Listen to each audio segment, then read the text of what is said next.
Society हो गया, industrial society हो गया, मॉडर्न सोसाइटी हो गया, अनेक नाम, मतलब कि सोसाइटी जो एक नाउन है और उसके एक एडजेक्टिव कोई भी लगा सकते हैं उसके पीछे, ठीक है, वो सोसाइटी हो जाएगा। तो सोसाइटी, लेकिन वो 4 चीजें फुलफिल करना चाहिए उसमें। कलेक्शन ऑफ इंडिविजुअल होना चाहिए, इंटरेक्शन होना चाहिए, और फिर से आपको उसमें एक यूनिटी पाई जानी चाहिए, और एक कोई ना कोई किसी फॉर्म में एक स्ट्रक्चर या सोशल ऑर्गेनाइजेशन पाया जाना चाहिए, नॉर्म्स एंड वैल्यू के रूप में। ठीक है।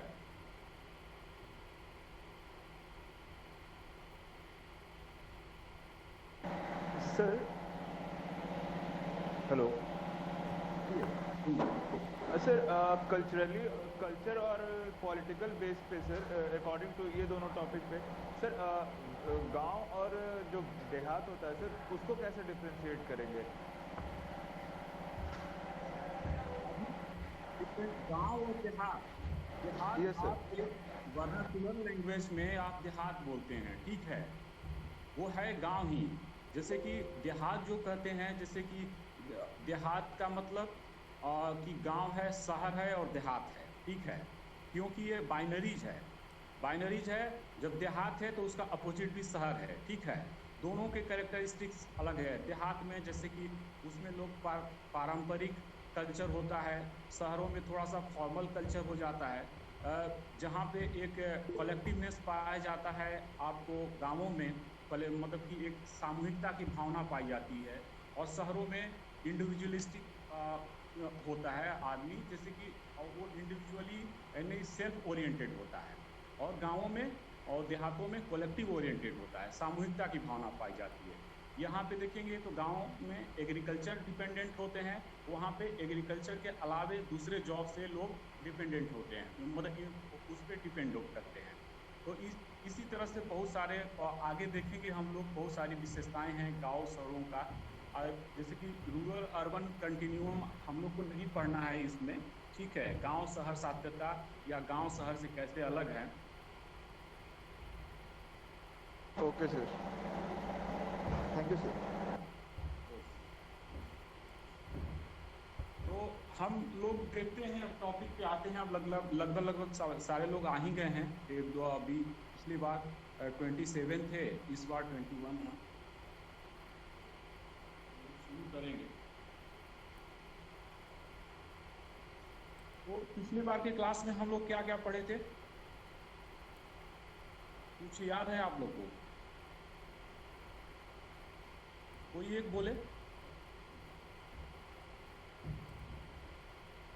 रूरल सोसाइटी के बारे में polity, social pyramids, group aggregation, interaction, unity, organisation. वो तो ग्रुप के हैं। हम लोगों ने मतलब कि सोसाइटी के कैरेक्टरिस्टिक्स भी देखे थे, ठीक है, और ट्राइबल सोसाइटी भी, हाँ, ट्राइबल सोसाइटी भी देखे थे। Yes sir, tribal society. हाँ, तो ट्राइबल सोसाइटी देखे थे, तो ट्राइबल सोसाइटी में और ट्राइबल सोसाइटी के कैरेक्टरिस्टिक्स भी देखे थे। यस सर, और इंपेरिकल गजट ऑफ इंडिया के द्वारा उनको। हाँ, तो हम आप लोग को मतलब कि नोट्स भेज देंगे इस पे, ठीक है, और मतलब कि जिससे कि आप लोग क्वेश्चन तैयार कर पाएंगे, ठीक है। Okay sir. और जैसे कि हमने देखा था ट्राइबल सोसाइटी के बारे में, कॉन्स्टिट्यूशनल प्रोविजन के बारे में तो कंप्लीट बात नहीं हुई थी। तो क्या कॉन्स्टिट्यूशनल प्रोविजन लिखवा बोलते हैं हम आपको कि मतलब कि भेज देंगे? सर बोल के दीजिएगा तो अच्छा रहेगा, थोड़ा समझ में ज़्यादा है। तो ये जो जनजातियों के संबंध में मतलब जो संवैधानिक प्रावधान हैं क्या क्या हैं, तो इसके बारे में आप लोग देखें। तो संविधान में अनुच्छेद 330 है, ठीक है, ये कहता है कि लोकसभा में ट्राइब्स के लिए सीटों का आरक्षण किया गया है इसमें 330 में, ठीक है। 1971 की जनगणना के आधार पर इनके लिए लोकसभा में 40 सीटें अनुसूचित जनजाति के लिए, ट्राइब के लिए रखी गई हैं, रिजर्व। अनुच्छेद 332 आर्टिकल 332 जो है उसका विषय है राज्य विधानसभाओं में इनके लिए आरक्षण किया गया है, ठीक है। विधानसभाओं के 315 स्थान जनजातियों के लिए आरक्षित है। है अनुच्छेद, नेक्स्ट है 335। ये कहता है कि सरकारी नौकरियों में आरक्षण का प्रावधान, उनके लिए इसके अंतर्गत सरकारी नौकरियों में आरक्षण का प्रावधान किया गया है। और अनुच्छेद 338 जो है वो जनजातियों के लिए एक विशेष अधिकारी की नियुक्ति का प्रावधान करता है, जिसे अनुसूचित जाति जनजाति आयोग, कमिश्नर ऑफ SC/ST एक्ट, जैसे कि ST कहा जाता है ना, अनुसूचित जाति आयोग, अनुसूचित जनजाति आयोग, वो इसी अनुच्छेद के द्वारा उसका गठन किया गया है। नेक्स्ट है 339, आर्टिकल नंबर 339 1, अनुसूचित जनजाति, अनुसूचित क्षेत्रों और जनजातीय कल्याण से संबंधित इसमें प्रावधान किया गया है। ठीक है। एक है अनुच्छेद 164 164, बिहार, उड़ीसा तथा मध्य प्रदेश में एक अलग जनजाति मंत्री की नियुक्ति का प्रावधान करता है ये अनुच्छेद। इनमें कुछ अनुसूचियां हैं जिनमें कि संविधान में जो अनुसूची है कौन कौन सी है, जिनमें इनके विषय दिए गए हैं। इसमें है पांचवी अनुसूची के 5वीं अनुसूची है, 6वीं है, ठीक है, 2 अनुसूची है। और अनुच्छेद 340, इस अनुच्छेद के तहत अनुसूचित जाति जनजाति तथा पिछड़े वर्गों के लिए सरकारी शिक्षण संस्थानों में नामांकन तथा अध्ययन के लिए आरक्षण का उपबंध है। अनुच्छेद 342, राष्ट्रपति जनजाति आयोग की सिफारिश पर किसी भी जनजाति समूह को अधिसूचित कर सकता है, क्योंकि संविधान में इसको कहीं परिभाषित नहीं किया गया है। अनुच्छेद 371, नागालैंड, असम, मणिपुर के जनजातीय क्षेत्रों एवं पर्वतीय क्षेत्रों से संबंधित विशेष उपबंध करता है, जिसमें कि वो मतलब कि अनुच्छेद को कई वर्गों में इसी अनुच्छेद के 371 के अंतर्गत ABCD के अंतर्गत रखे गए हैं, जिसमें कि 371 ए में है नागालैंड, 371 ख में असम की जनजाति, 371 ग में मणिपुर की जनजाति। ठीक है। अनुच्छेद 274, राज्यों को अनुसूचित जनजातियों के संबंध में प्राप्त केंद्रीय सहायता अनुदान राशि के बारे में है कि जो अनुसूचित जनजातियों को जो केंद्रीय सहायता अनुदान के बारे में जो प्रावधान किया गया है अनुच्छेद 274 में है।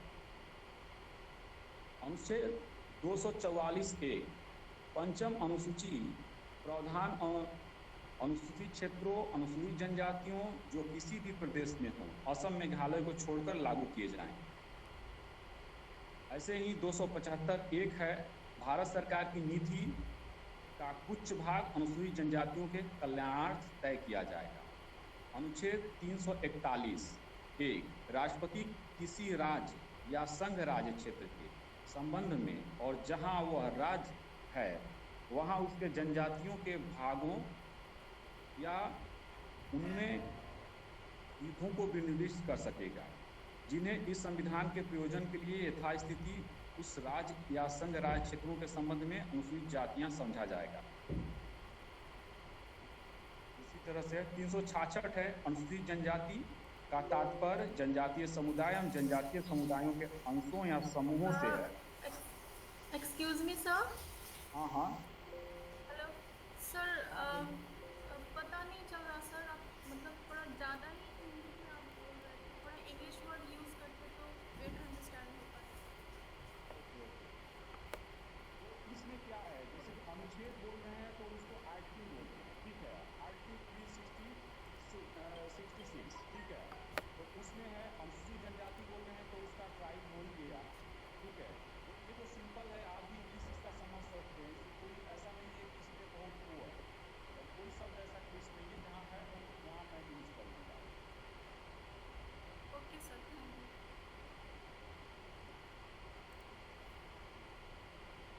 ये कुछ प्रावधान रहे कॉन्स्टिट्यूशनल प्रोविजंस, और जो ट्राइबल डेवलपमेंट है उसके बारे में कुछ क्या क्या हुए हैं इसके बारे में थोड़ा सा हम लोग ब्रीफ देख लेते हैं।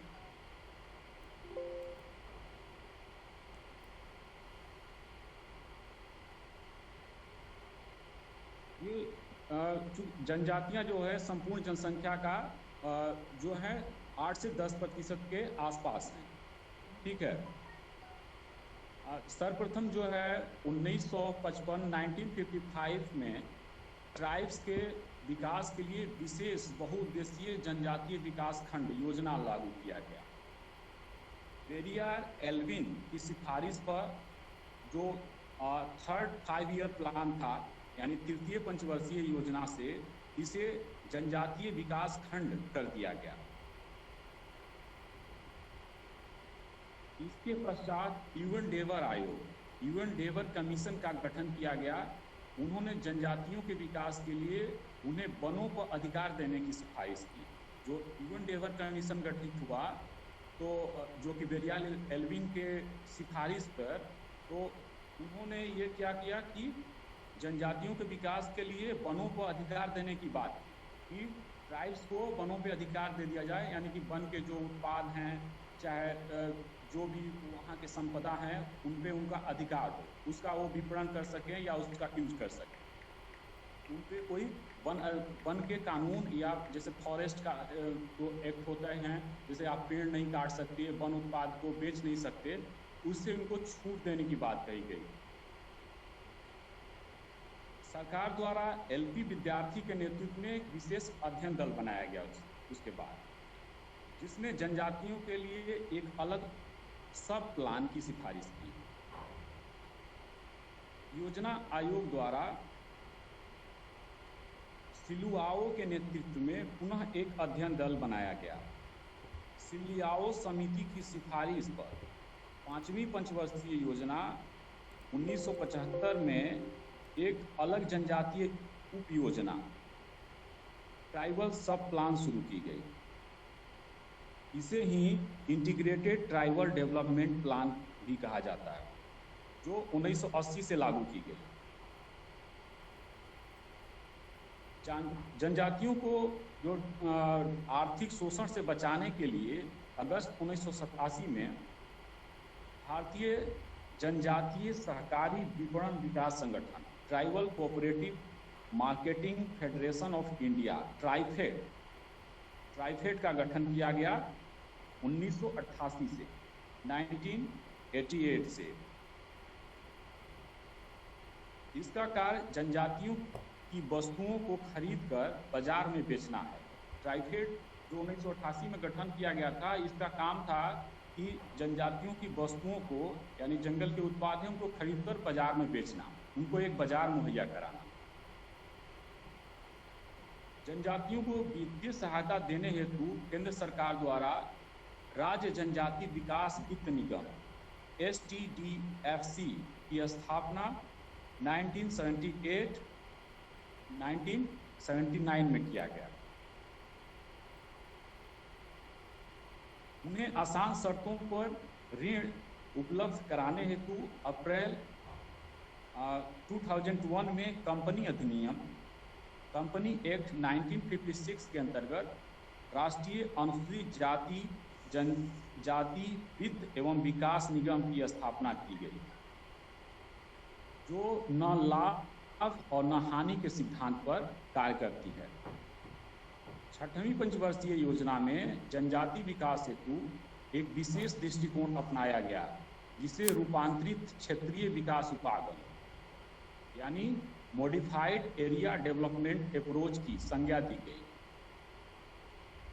जनजातियों को शोषण से बचाने के लिए कुछ विशेष अधिनियम बनाए गए हैं, जो निम्नलिखित इस प्रकार: सिविल अधिकार संरक्षण अधिनियम 1955 और 1967 में इसको अमेंड किया गया। अनुसूचित जनजाति अत्याचार निवारण अधिनियम 1989, न्यूनतम मजदूरी अधिनियम 1948, बंधित बॉन्डेड लेबर बंधित श्रम पद्धति उत्साधन अधिनियम 1976, बाल श्रम प्रतिषेध और विनियमन अधिनियम 1986। ये सारे इनसे संबंधित संरक्षण के लिए एक कानून बनाए सरकार। एक दूसरी चीज हमको इसमें जनजाति के संबंध में देखना है, ये है कि जनजातियों के संबंध में विद्वानों के विचार क्या रहे और उसके आधार पे क्या क्या पॉलिसियां रही, इन चीजों को देखना है। तो इसमें है जो पहले हम लोगों ने चर्चा की बेरियार एल्विन की, ये अंग्रेज मानव शास्त्री थे और एडमिनिस्ट्रेटर भी थे इंडिया में। तो पहले जो अंग्रेज अधिकारी आते थे वहाँ से आईसीएस करके जो कलेक्टर कहलाते थे, तो उनको वहाँ पे मतलब कि इंग्लैंड में क्या होता था कि एंथ्रोपोलॉजी पढ़ाया जाता था। वो इसलिए पढ़ाया जाता था कि यहाँ के जो और ट्राइबल पीपुल हैं उनके बारे में, उनके लैंग्वेज के बारे में, उनके कैरेक्टरिस्टिक्स के बारे में जाने, ताकि आकर के यहाँ पे उनका एडमिनिस्ट्रेशन को सही ढंग से समझे और उनको ठीक ढंग से कंट्रोल कर पाए। इसके लिए उनको वहाँ पे एंथ्रोपोलॉजी में ट्रेन किया जाता था। तो ये अंग्रेज मानव शास्त्री भी उसी तरह से थे, बेरियर एल्विन। बेरियर एल्विन ने जनजाति संस्कृति की रक्षा के लिए एक अलग थलग नीति, आइसोलेशन पॉलिसी का समर्थन किया तथा जनजाति जिस क्षेत्र में निवास करती है उसे राष्ट्रीय उपवन या नेशनल पार्क घोषित करने पर जोर दिया। इन्होंने मतलब कि आइसोलेशन पॉलिसी पे ये इम्फेसिस करते थे और ये कहते थे कि इनके लिए एक नेशनल पार्क घोषित किया जाना चाहिए जिस क्षेत्र में ये रहते हैं, उसमें बाहरी आबादी का या बाहरी लोगों का प्रवेश वर्जित होना चाहिए। इनका ये एक पॉलिसी था, मतलब कि इनका ये विचार था। फिर उसके बाद हैं जीएस घुरिये, ठीक है, ये इंडियन एंथ्रोपोलॉजिस्ट थे और सोशोलॉजिस्ट भी हैं। ये मुंबई यूनिवर्सिटी से जुड़े हुए थे। इनको मतलब कि सोशोलॉजी का फादर भी कहा जाता है, इंडियन फादर ऑफ सोशोलॉजी भी बोला जाता है जीएस घुरिये को, जिन्होंने महाराष्ट्र के महादेव कोली जनजाति का अध्ययन किया तथा द महादेव कोलिस नामक पुस्तक की रचना की। इनका कहना था कि जनजातियां पिछड़े हिंदू, बैकवर्ड हिंदू ही हैं, अतः इन्हें हिंदू समाज में पूर्णतः आत्मसात कर लेना चाहिए। अर्थात घुरिये की नीति जो थी इसको एसिमिलेशन पॉलिसी कहा जाता है, आत्मसात की नीति। एक था ऊपर आइसोलेशन पॉलिसी, जिनको कि दूसरी आबादियों से इनको अलग रखा जाए, ट्राइबल को। दूसरा था एसिमिलेशन पॉलिसी, उनके अगेंस्ट में आया कि नहीं, इसको जो और मेजॉरिटी ऑफ पीपुल हैं उनमें मिला देना चाहिए, ठीक है। तो ये घुरिये की थी। जनजातियों के संबंध में एक तीसरी नीति थी, एकीकरण की नीति, इंटीग्रेशन पॉलिसी। ये किसका था? तो ये पंडित जवाहरलाल नेहरू ने इसको दिया था, इंटीग्रेशन पॉलिसी। इस नीति के अनुसार जनजातियां अपना स्वतंत्र अस्तित्व बनाए रखते हुए विकास की दौड़ में शामिल हों तथा उनको अनुकूल सुविधाएं प्रदान की जाएं। इसमें इन दोनों नीतियों को, आइसोलेशन पॉलिसी और एसिमिलेशन पॉलिसी को इंटीग्रेशन पॉलिसी में मतलब कि मिला दिया गया, दोनों के गुणों को। तो इसमें कहा गया कि उनके अस्तित्व को बनाए रखते हुए भी विकास के दौर में उनको शामिल किया जाए। इस नीति में इस बात का ध्यान दिया गया था। भारतीय संविधान में इसी नीति का अनुसरण किया गया। जो संविधान के हम लोगों ने प्रोविजंस देखे थे, जितने भी आर्टिकल्स थे, वो इसी इंटीग्रेशन पॉलिसी को लेकर के बनाए गए थे।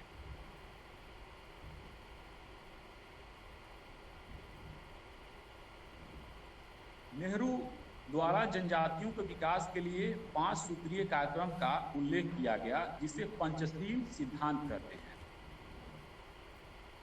पंचशील में 5 बात निम्न है। जो पहली बात थी वो है, लोगों का विकास उनकी प्रतिभा के अनुरूप होना चाहिए। हमें उन पर कोई चीज लादने या थोपने की प्रवृत्ति की बजाय उनकी परंपरागत कला संस्कृति को प्रोत्साहित देने का प्रयास करना चाहिए। पहला था कि हमको पहला तो ये हो गया कि जनजातियों पे हमें कोई चीज़ बाहर से लादने थोपने की ज़रूरत के बजाय उनके परंपरागत कला संस्कृति और उनके जो आर्थिक व्यवस्था है उनको सबल प्रदान करें या उनको मतलब कि और मजबूत करने का प्रयास किया जाए। और दूसरा जो था पहलू पंचशील का, भूमि तथा जंगलों में जनजातीय अधिकार सुरक्षित रहना चाहिए। तीसरा पहलू है, हमें जनजातीय सदस्यों की टीम को तैयार एवं प्रशिक्षित करना चाहिए ताकि वे प्रशासन और विकास का कार्य कर सकें। यहाँ पे ये बात है कि जो इंटीग्रेशन पॉलिसी में ये एसिमुलेट करने वाली बात है। एसिमुलेट करने वाला पहला जो पंचशील का था, वो उनको जो नेशनल पार्क वाली पॉलिसी थी उसके जो तथ्य थे उसको शामिल किया गया, उसके तत्वों को इसमें पहले वाले में, कि उनको अलग रखते हुए उनके कला संस्कृति को बढ़ावा देना पहले वाले में। दूसरे वाले में था कि भूमि तथा जंगल जनजातीय अधिकार सुरक्षित रखना चाहिए। तो ये भी दो पॉलिसी मतलब कि पहले वाले में है, नेशनल पार्क वाली जो पॉलिसी थी वो था दो। तीसरे वाले में है एसिमुलेशन पॉलिसी वाला, जिसको समाहित किया गया है, हमें जनजातीय सदस्यों की टीम को तैयार एवं प्रशिक्षित करना चाहिए ताकि वे प्रशासन और विकास कार्य कर सकें। यानी कि ये जो मेन स्ट्रीम है उसमें उनको समाहित किया जा सके, ऐसे हम उनको प्रशिक्षित करें। चौथा जो है, हमें उन क्षेत्रों में अति प्रशासन नहीं करना चाहिए या उन पर योजनाओं की बहुलता द्वारा हावी नहीं होना चाहिए। हमें उनकी अपनी सामाजिक एवं सांस्कृतिक संस्थाओं के माध्यम से कार्य करना चाहिए। ठीक है, यहाँ पे है कि जो भी ये है स्टेट का सिस्टम है, वहाँ पे उनका जो भी अनुकूलन है उनके अनुकूलन के हिसाब से उसको बनाना चाहिए कि वो हमारा जो मॉडर्न सिस्टम है स्टेट का है, कानून व्यवस्था है, उन्हीं के अनुरूप करके वहाँ पे लागू करना चाहिए, इसका ये मतलब था। पांचवा जो है, हमें खर्च की गई राशि के आधार पर नहीं वरन मानव चरित्र के प्रकट गुणों के आधार पर परिणामों को परखना चाहिए। ये 5 पॉलिसियां थी जिसे पंचशील कहा जाता है। पंचशील सूत्र के ये 5 तत्व हैं।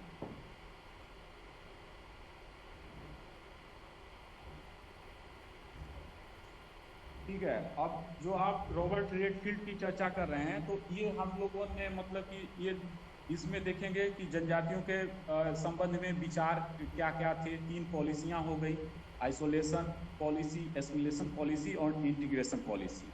और इनके डेवलपमेंट के लिए क्या क्या मतलब कि प्रोविज़न किए गए, या वो लेजिस्लेशन में कानून बना करके या पॉलिसी बना करके, ये सब जनजातीय विकास के बारे में देख लेना है। और ये जो है संवैधानिक कॉन्स्टिट्यूशनल प्रोविज़न क्या हैं जनजातियों के लिए, ये देखना है।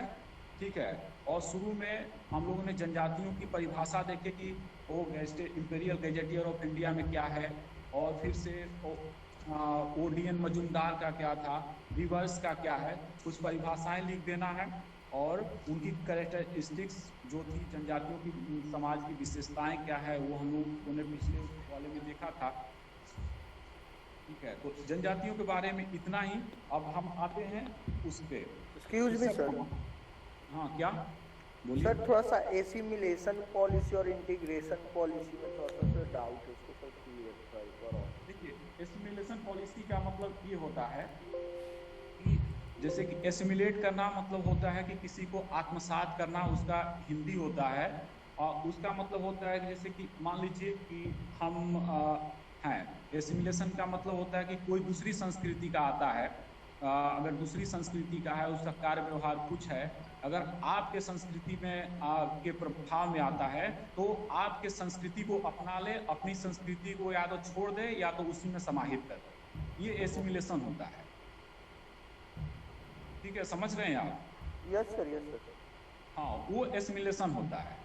जैसे कि मान लीजिए कि एसिमुलेशन ये होता है कि जैसे कि मान लीजिए कि हम इंग्लैंड जाएं, ठीक है, वो इंग्लैंड जाएं तो हम वहाँ पे हिंदी न बोल करके उनका कल्चर, उनका कार्य व्यवहार और कैसे वे ऑफ लाइफ है उनका, वो सारी चीज़, उनका लैंग्वेज, भाषा सब सीख करके वो अपना छोड़ करके उनका पालन करने लगे, तो हम इंग्लिश कल्चर में अपने को एसिमुलेट कर लेंगे, उसमें समाहित कर लेंगे।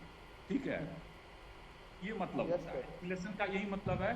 जैसे जीएस कुरियन ने कहा था, जैसे कि एक आइसोलेशन पॉलिसी बेरियार एल्विन की थी, वो ये थी कि जो गिरिजन हैं या आदिवासी हैं जो जंगलों में अलग अलग रहते हैं, अलग अलग उनका कल्चर होता है, अलग उनकी भाषाएं होती हैं, तो उनका कहना था कि इनको एक नेशनल पार्क के रूप में रिजर्व करना चाहिए, वहीं पे उनको अलग रखना चाहिए, उनके कल्चर, संस्कृति, भाषा में या उनके कार्य व्यवहार में छेड़छाड़ नहीं करना चाहिए। पेरियार एल्विन की ये पॉलिसी थी। और लेकिन ये था, जीएस फुरिये का कहना था कि इनको मेन स्ट्रीम में मिलाना चाहिए, ये पिछड़े हुए ही हिंदू हैं, ठीक है, और ये मानते थे उनको मेन स्ट्रीम में लाना चाहिए और लोगों का इंटरवेंशन होना चाहिए उसमें, या बाहर के लोग भी उनसे जाकर मिल सके और या वो भी बाहर आ सके। और इंटीग्रेशन पॉलिसी जो जवाहरलाल नेहरू की थी वो ये थी कि उनका कहना था कि न ही हम उनको अलग रखेंगे, न ही हम उनको एकदम मिला लेंगे या बाहर से इंटरवेंशन करेंगे, बल्कि हम दोनों के बीच का एक रास्ता उनको अलग रखते हुए और बाहरी जो मेन स्ट्रीम की सोसाइटी है उसमें उनके प्रभावों से उनका जो मेन स्ट्रीम का जो विकास है उसको भी मुहैया कराएंगे, उनको उनके संस्कृति और कल्चर को, मतलब उनके संस्कृति और ट्रेडिशन को वो संरक्षित करते हुए। ये पांचवा था। इनका तीसरा जवाहरलाल नेहरू का इंटीग्रेशन पॉलिसी,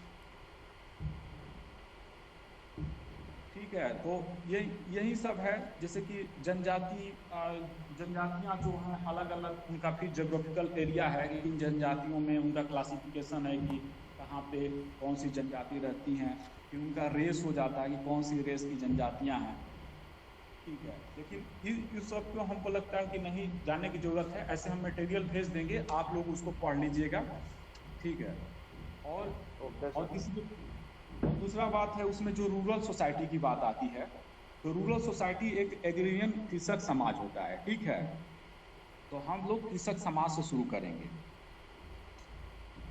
ठीक है, जिसको हम पीजेंट सोसाइटी भी कहते हैं। जैसे कि एक कोई मित्र ने बोला था, रॉबर्ट रेडफील्ड की चर्चा की थी, ठीक है। तो अब वो रॉबर्ट रेडफील्ड भी आएंगे इसमें। तो कृषक समाज इस प्रकार के समाज की उत्पत्ति आज से लगभग 12,000 साल पूर्व हुई थी, जो आज भी पाया जाता है। इसका प्रारंभ खेती और बागवानी से माना जाता है। ऐसा माना जाता है कि कृषि के आविष्कार ने ही लोगों के जीवन में स्थायित्व प्रदान किया। जो गांव की बसावट का जो शुरुआत माना जाता है वो कृषि का स्थायित्व से ही माना जाता है। जबकि आप अगर ट्राइबल इकोनॉमी पढ़ेंगे तो ट्राइबल इकोनॉमी देखेंगे तो ट्राइबल इकोनॉमी में ये होता है कि वहाँ झूम खेती पाई जाती है, वहाँ स्थायित्व खेती नहीं होता था। जंगलों को जलाना और फिर वहाँ पे अगले साल कल्टीवेट करना, फिर दूसरे जंगलों को जलाना, फिर कल्टीवेशन वहाँ पे कृषि करना, ऐसे उसको झूम खेती बोलते हैं, ठीक है। लेकिन अस्थायी कृषि गाँवों में, अस्थायी कृषि से ही गाँव का विकास शुरू हुआ, जहाँ की एक जगह अस्थायी खेती करके वर्ष दर वर्ष उसी खेत में खेती करते हैं लोग। कृषि के आविष्कार ने ही लोगों के जीवन में स्थायित्व प्रदान किया।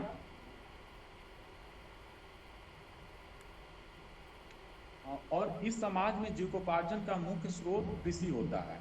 यह भी कहा जाता है कि कृषि अवस्था से ही समाज में स्तरण की उत्पत्ति हुई है।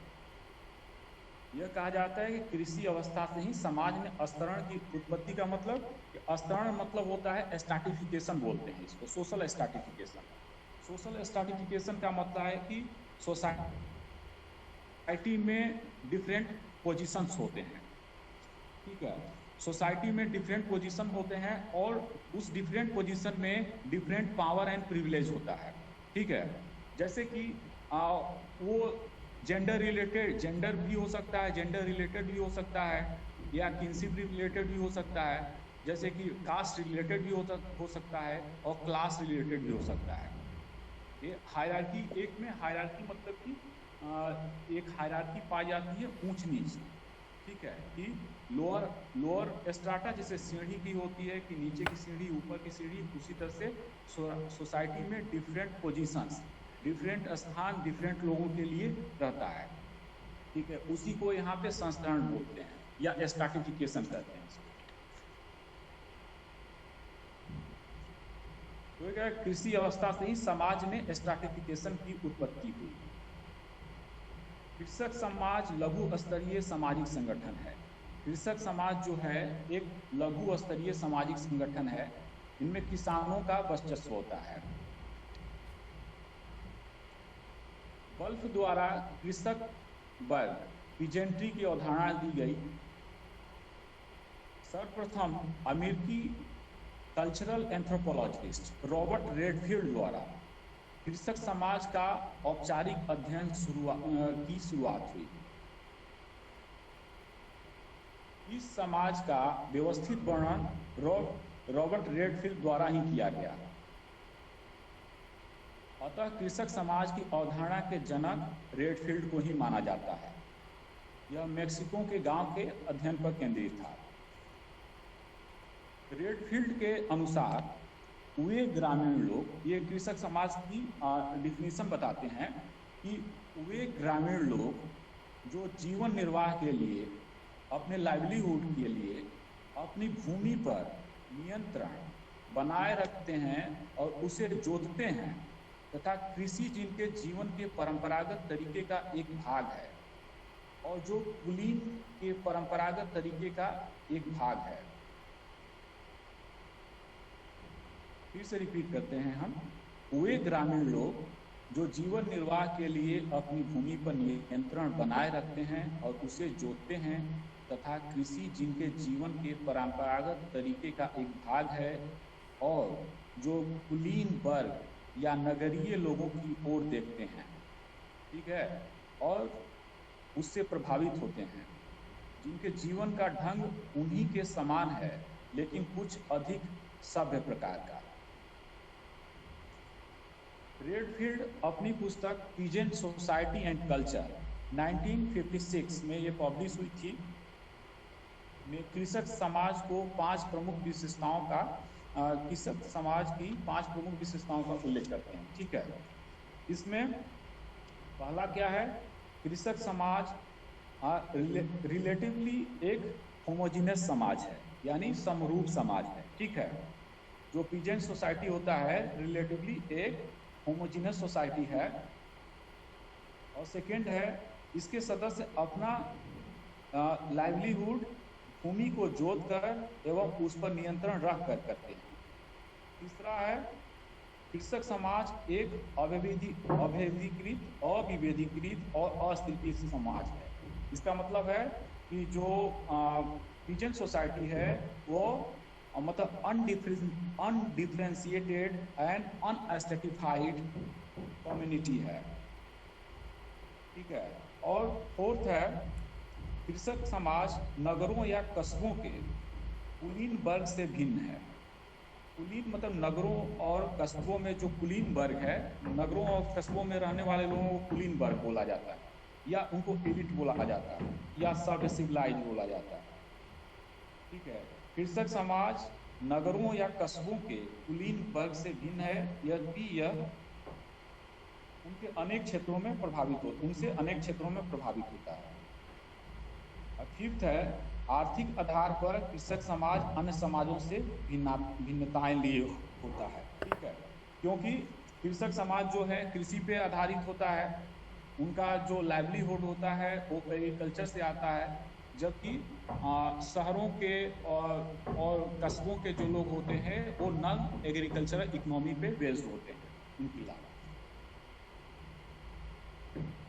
रॉबर्ट रेडफील्ड कृषक समाज को ही अविशिष्ट समाज या रेजिडुअल सोसाइटी मानते हैं, अर्थात ग्रामीण समाज से जनजातीय समाज को अलग करने पर जो कुछ भी बचता है उसे कृषक समाज कहा जाता है।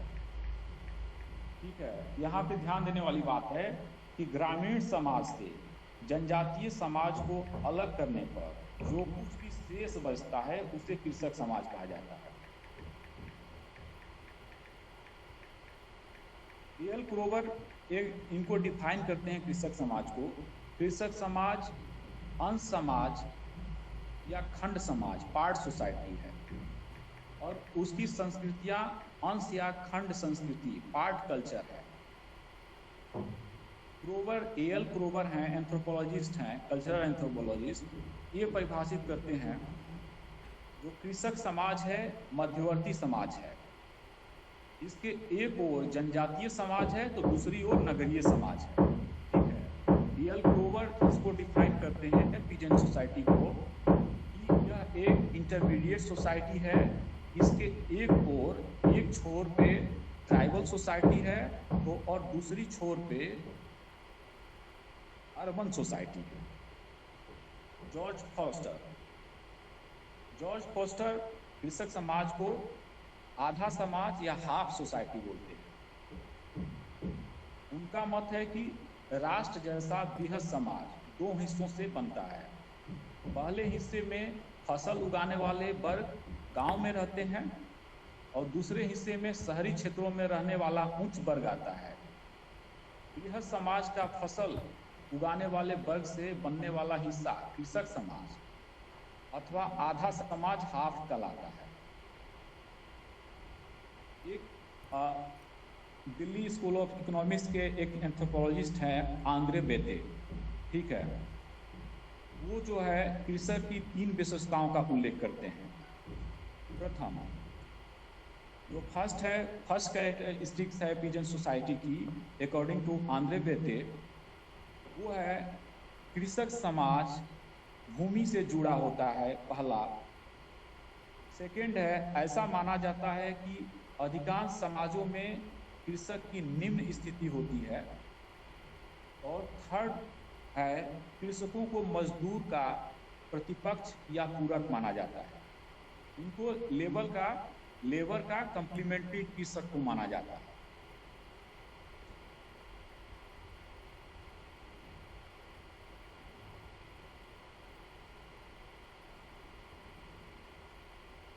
उपयुक्त विशेषताओं के परिप्रेक्ष्य में आंद्रे बेते भारतीय समाज को कृषक समाज नहीं मानते, बल्कि इसे सर। हाँ सर, अब जो आपने ग्रामीण समाज और कृषक समाज बताया, इसमें सर जिस तरह आप बता रहे हो उस हिसाब से तो काफ़ी डिफरेंस है इसमें। कृषक समाज और ग्रामीण समाज, ये ज़्यादा डिफरेंस है। ये ज़्यादा डिफरेंस नहीं। शुरू में ही जैसे कि हमने वो देखा कि भाई आप 2 छोर मान लीजिए, एक तरफ है 2 छोर के जो बीच का है, जैसे एक तरफ ट्राइबल सोसाइटी हो गई, एक तरफ अर्बन सोसाइटी शहरी समाज हो गया, ठीक है। जो बीच का जो है वो कृषक समाज उसे माने। इसे जैसे कि यहाँ पे देखिए किसने बोला था, एल क्रोवर ने इसे इंटरमीडिएट सोसाइटी माना है। एक तरफ रेड फील्ड ने तो इसे रिलेटिवली होमोजेनिटी सोसाइटी माना है। होमोजीनस का मतलब क्या होता है? होमोजीनस का मतलब समरूप, हाँ, बराबर होता है, यानी कि हर लोग हर काम करते हैं। यानी कि जैसे सोसाइटी का बेस्ड है, बहुत सारा क्लासिफिकेशन है, जैसे डिवीजन ऑफ लेबर का, ठीक है। तो डिवीजन ऑफ लेबर के आधार पे सोसाइटी को बांट सकते हैं। जो प्रिमिटिव सोसाइटी या सिंपल सोसाइटी या ट्राइबल सोसाइटी या रूरल सोसाइटी होता है, उनमें डिवीजन ऑफ लेबर जो होता है लो लेवल का होता है। लो लेवल का मतलब कि हर आदमी हर काम करता है, ठीक है। लेकिन जब ही आप कॉम्प्लेक्स सोसाइटी की तरफ बढ़ते हैं, अर्बन सोसाइटी या इंडस्ट्रियल सोसाइटी, तो उसमें डिवीजन ऑफ लेबर होता है। जैसे कि मान लीजिए कि आप एक फैक्ट्री में हैं, तो हर आदमी जिस पोजीशन पे है, जिस पोजीशन पे हर एम्प्लॉई है, वो उसका अलग अलग काम होता है। वो पूरे जो टोटलिटी में एक काम पूरा काम नहीं करता है। किसी मान लीजिए कि अगर कोई प्रोसेसिंग यूनिट का बहुत सारा प्रोसेसिंग में 1 से लेकर 10 ठो प्रोसेसिंग यूनिट में उसके कंपोनेंट हैं प्रोसेस करने के लिए, तो पहले वाले पे एक एम्प्लॉय होगा उसको करने के लिए, दूसरे के लिए दूसरा होगा, तीसरे के लिए तीसरा एम्प्लॉय, चौथे के लिए चौथा। मतलब कि 10 एम्प्लॉय का 10 का काम बटा होता है, ठीक है। लेकिन गांवों में क्या होता है कि खेती बाड़ी कृषि मतलब जितने सदस्य रहते हैं सब काम सब लोग कर सकते हैं, ठीक है। कोई डिवीजन ऑफ लेबर नहीं होता है, इसलिए वो होमोजीनस सोसाइटी बोला जाता है, ठीक है। हाँ, लेकिन शहरों में ऐसा नहीं है। किसी ऑफिस में देखिए, यूनिवर्सिटी सिस्टम में देखिए, एक जो क्लर्क है वो ऑफिस में कुछ और काम करता है, जो प्यून है कुछ और काम करता है, असिस्टेंट प्रोफेसर हैं, फिर से ब्यूरोक्रेसी में आप एसोसिएट हो गए, फिर आपको प्रोफेसर हो गए, कोई डीन है, ठीक है। ऐसे ऐसे कोई रजिस्ट्रार है, डिफरेंट उनके मतलब कि डिफरेंट रोल हैं, डिफरेंट पोजीशन है। तो ये होमोजीनस नहीं है, इसको हेट्रोजीनस बोला जाता है। ओके। ठीक है, तो आगे बढ़े। Yes sir. ठीक है, तो ये हमने कृषक समाज का देखा, जो कि ये एक तरह से हम जा रहे हैं ग्रामीण समाज के तरफ। ठीक है, और ग्रामीण समाज भी हम देखते हैं ग्रामीण समाज क्या है।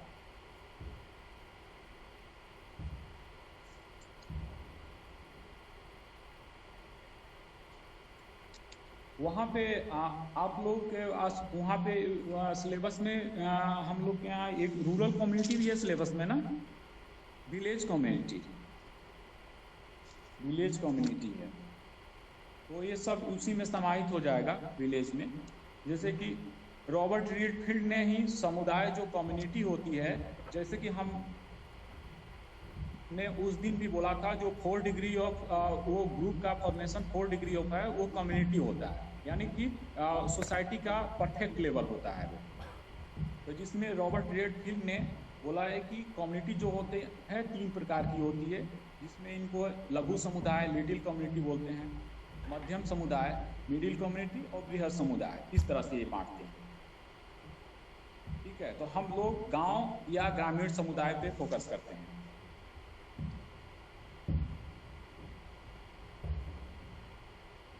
गांव समुदाय के सरल प्रकारों में आता है, जो विलेज कम्युनिटी होती है और समुदाय के सरल प्रकारों में आता है।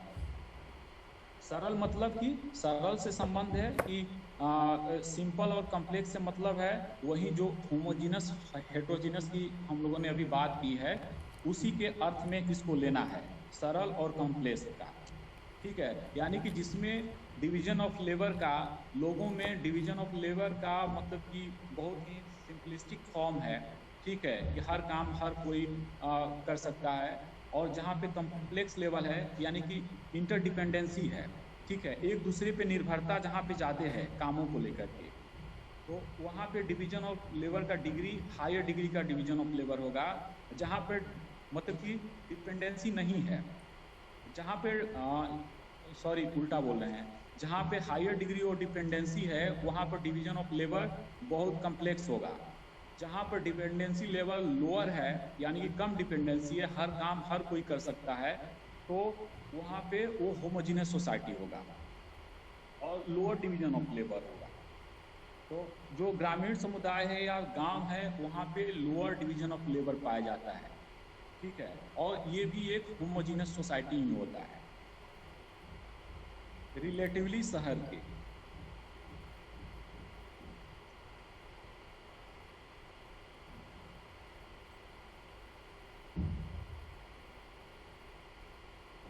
ठीक है, तो हम ये देखते हैं, लैंडिस ने अपनी पुस्तक रूरल लाइफ प्रोसेस में, E.H. लैंडिस ने अपनी पुस्तक रूरल लाइफ प्रोसेस में ग्रामीण शब्द की व्याख्या के लिए 3 बातों को महत्वपूर्ण मानते हैं। पहला है प्रकृति पर प्रत्यक्ष निर्भरता, डिपेंडेंसी ऑन मतलब डायरेक्ट डिपेंडेंसी ऑन नेचर, पहला हो गया। दूसरा हो गया सीमित आकार, ठीक है, मतलब कि लिमिटेड साइज। तीसरा हो गया घनिष्ठ तथा प्राथमिक संबंध, ठीक है, घनिष्ठ तथा प्राथमिक संबंध यानी प्राइमरी रिलेशनशिप। लैंडिस के अनुसार ग्रामीण वह क्षेत्र है जिसके निवासी प्रत्यक्ष रूप से प्रकृति पर निर्भर हो, जिसका आकार सीमित हो और वह घनिष्ठ प्राथमिक संबंधों में पाए जाते हैं। ठीक है, तो प्राथमिक संबंध का मतलब या प्राइमरी रिलेशन का मतलब ये है कि जैसे कि ये हो गया प्राइमरी रिलेशन का मतलब है कि आप जैसे कि आपके कुछ क्लोज फ्रेंड हैं, ठीक है, इन ग्रुप वाले जिनसे कि आप सब कुछ मतलब शेयर करते हैं, बातें करते हैं, लेकिन आप कुछ लोग उस ग्रुप के बाहर भी ऐसे लोग हैं जिनको तो आप तो जानते हैं लेकिन उनसे बहुत ज़्यादा आप मतलब कि संपर्क नहीं रखना चाहते हैं, बातचीत हो जा, अगर मिलते हैं तो बातचीत हो जाती है। तो वो आपकी जो प्राइमरी फ्रेंडशिप होगी वो जो क्लोज ग्रुप के जो फ्रेंडशिप हैं उनमें होगी, और जो बाहर वाले हैं वो सेकेंडरी रिलेशनशिप होगा उनसे। जैसे कि प्राइमरी रिलेशनशिप, जैसे कि फादर और सन के बीच में, हस्बैंड वाइफ के बीच में, ये ठीक है। और दूसरा हो गया, और जो सेकेंडरी किनशिप होगी जैसे कि चाचा हो गए और नाना हो गए, मामा हो गए, ये सब सेकेंडरी किनशिप में आए, सेकेंडरी रिलेशनशिप और सेकेंडरी किनशिप में है। तो प्राइमरी रिलेशनशिप का मतलब यही है। ये सब रिलेटिव होता है। एक जो बाउंड्री होती है, इनर बाउंड्री और आउटर बाउंड्री, उसके रिलेटिव में प्राइमरी और सेकेंडरी रिलेशनशिप को हम डिटरमाइन करते हैं। ये बाउंड्री बड़ी भी हो सकती है। अगर हम इंडियन हैं, अगर हम इंग्लैंड में जाते हैं, अगर कोई वहाँ दूसरा इंडियन मिलता है तो वो हमारी प्राइमरी बाउंड्री होगी इंडिया, ठीक है। तो वो वहाँ पे मेरा प्राइमरी रिलेशनशिप होगा इंग्लैंड में उस दूसरे इंडियन से।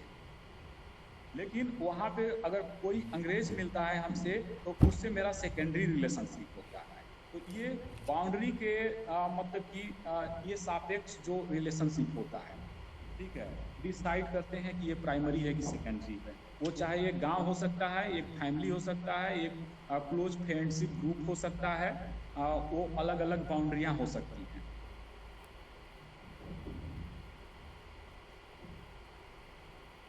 ठीक है। लैंडिस ने ये देखो क्या, लैंडिस ने अपनी पुस्तक जो है रूरल लाइफ इन प्रोसेस में ये कहा कि जो ग्रामीण शब्द है वो 3 तत्वों पे निर्भर करता है। तो वो क्या है, पहला तो था प्रकृति पर उनकी प्रत्यक्ष निर्भरता होनी चाहिए, उनका आकार सीमित होना चाहिए यानी छोटा आकार होना चाहिए, और एक दूसरे में जो उसमें रहने वाले लोग हैं घनिष्ठ संबंधों से जुड़े हुए होने चाहिए, यानी एक दूसरे को लोग जानते हों, ठीक है। वहीं इन्होंने जो परिभाषा जो लिखा हुआ है यही परिभाषा में भी है कि ग्रामीण वह क्षेत्र है जिनके निवासी प्रत्यक्ष रूप से प्रकृति पर निर्भर हों, जिसका आकार सीमित हो और घनिष्ठ एवं प्राथमिक संबंध पाए जाते हैं, ठीक है।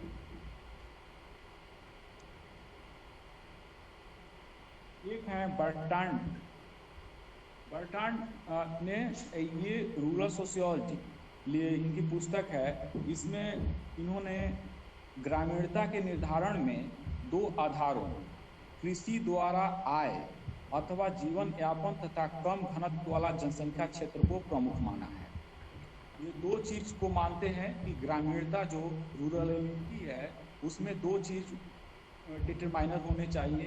पहला है कि कृषि द्वारा आय अथवा जीवन यापन तथा कम घनत्व वाली जनसंख्या, ठीक है, जो पॉपुलेशन डेंसिटी हो वो कम हो, और दूसरे है कि उनकी निर्भरता कृषि पे हो। ये 2 चीज़ों ने मतलब कि ग्रामीणता के लिए माना। और एक तीसरे विद्वान है मेरी और एलरिच, इनकी पुस्तक है कल्चर एंड सोसाइटी। उसमें ये ग्रामीण समुदाय के अंतर्गत संस्थाओं और ऐसे व्यक्तियों का संकलन होता है जो छोटे से केंद्र के चारों ओर संगठित होते हैं तथा समान प्राकृतिक हितों में भाग लेते हैं।